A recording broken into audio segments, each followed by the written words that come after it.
अस्सलाम वालेकुम, welcome to Paragon kitchen.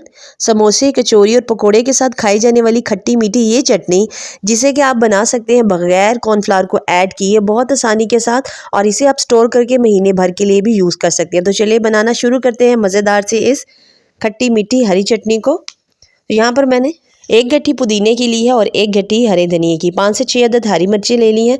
अब आपने क्या करना है, डंडी के साथ ही हरा धनिए को और पुदीने को तोड़ लेना है और सारे पत्ते अलग कर लेने हैं। अब यहाँ पर इन तीनों ही चीज़ों को अच्छे तरीके से पानी से धो लेना है और धोने के बाद आपने क्या करना है, इनको साइड पर रख देना है।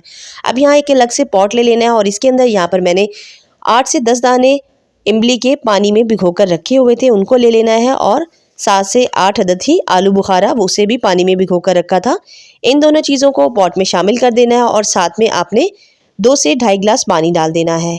अब आधा कप इसके अंदर चीनी शामिल कर देनी है और इसको चढ़ा देना है चूल्हे के ऊपर, जब तक आलू बुखारा और इमली अच्छे तरीके से पक जाएंगे और भी ज़्यादा सॉफ्ट हो जाएंगे। इतनी देर तक के लिए हम तैयार कर लेते हैं हरी चटनी को। तो यहाँ पर एक ब्लेंडर जार ले लेना है आपने और इसके अंदर 1 मुट्ठी के बराबर हरा धनिया शामिल कर देना है। 1 मुट्ठी के बराबर ही आपने इसके अंदर पुदीना शामिल कर देना है। अब यहाँ पर 4 से 5 हरी मिर्चें लेकर इस तरह से काट कर इसमें डाल देनी है। सिर्फ और सिर्फ इसमें आधा टेबलस्पून के बराबर नमक शामिल करेंगे और आधा टेबलस्पून ही ज़ीरा। अब इनको डालकर अच्छे तरीके से आपने ब्लेंड कर लेना है। पानी डालने की इसमें ज़रूरत अभी नहीं है। तो इस तरीके से एक गाढ़े पेस्ट की तरह बनकर ये तैयार हो जाएगा। अब यहाँ पर इसको निकाल लेना है आपने।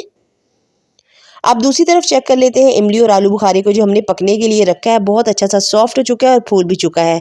अब ये पिसी हुई चटनी इसके अंदर शामिल कर देंगे। अब चटनी डालकर आपने अच्छे तरीके से इसको मिक्स कर लेना है।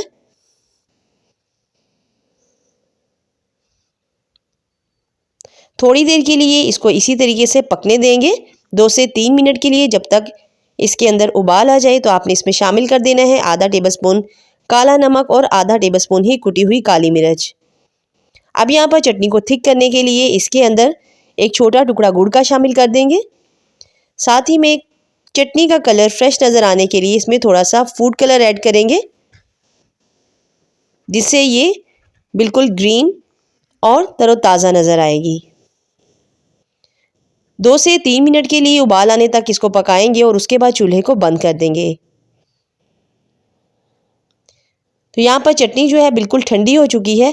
अब आपने क्या करना है, 1 अदद ब्लेंडर जग ले लेना है और इसके अंदर इस सारी चटनी को डालकर 2 से 3 बार अच्छे तरीके से ब्लेंड कर लेंगे, जिससे क्या होगा, इमली का सारा गूदा और आलू बुखारे का अच्छे तरीके से चटनी में मिक्स हो जाएगा और इसकी कंसिस्टेंसी भी बहुत ही बेहतरीन बनके तैयार हो जाएगी। अब यहाँ पर एक मोटे सुराख वाला स्ट्रेनर ले लेना है और एक बाउल के ऊपर इसे रखकर अच्छे तरीके से छान लेंगे, जिससे इमली और आलू बुखारे की सारी गुठलियाँ अलग हो जाएंगी और पल्प नीचे बाउल में चला जाएगा। तो इस तरीके से डालते हुए अब चम्मच की मदद से इसको ज़रा हिला लेंगे। इस तरह से बहुत ही ज़बरदस्त कंसिस्टेंसी के साथ चटनी जो है वो बनके तैयार हो जाएगी। अभी जितनी इसकी कंसिस्टेंसी नज़र आ रही है, फ्रिज में रखने के बाद ये और भी ज़्यादा थिक हो जाएगी। आगे रमज़ान आ रहा है और रमज़ान के लिए ये बहुत ही बेहतरीन चटनी है, जिसे कि आप फ्रीज़ करके यूज़ कर सकते हैं और इस्तेमाल से सिर्फ 5 मिनट पहले ही आप निकालेंगे तो ये अपनी असली वाली हालत में वापस आ जाएगी। आप इसे ऊपर फ्रीज़र में साइड के रैक में रखेंगे तो ये 6 माह तक भी ख़राब होने वाली चटनी नहीं है। आप इसे पकौड़ों के साथ, समोसों के साथ, दही बड़ों के ऊपर डालने के लिए यूज़ कर सकते हैं। बहुत ही बेहतरीन और इसका खट्टा मीठा फ्लेवर है। अब इसे स्टोर करने के लिए कोई भी एयर टाइट जार ले लें और उसको इस तरह से उसके ऊपर कीफ रखते हुए इसको पूरी तरह से फिल कर लें।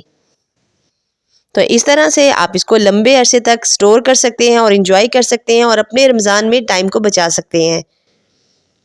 वीडियो अच्छी लगी है तो वीडियो को थम्स अप कर दीजिए। इंशाल्लाह फिर मिलेंगे। टिल द नेक्स्ट वीडियो, तब तक के लिए अल्लाह हाफिज़।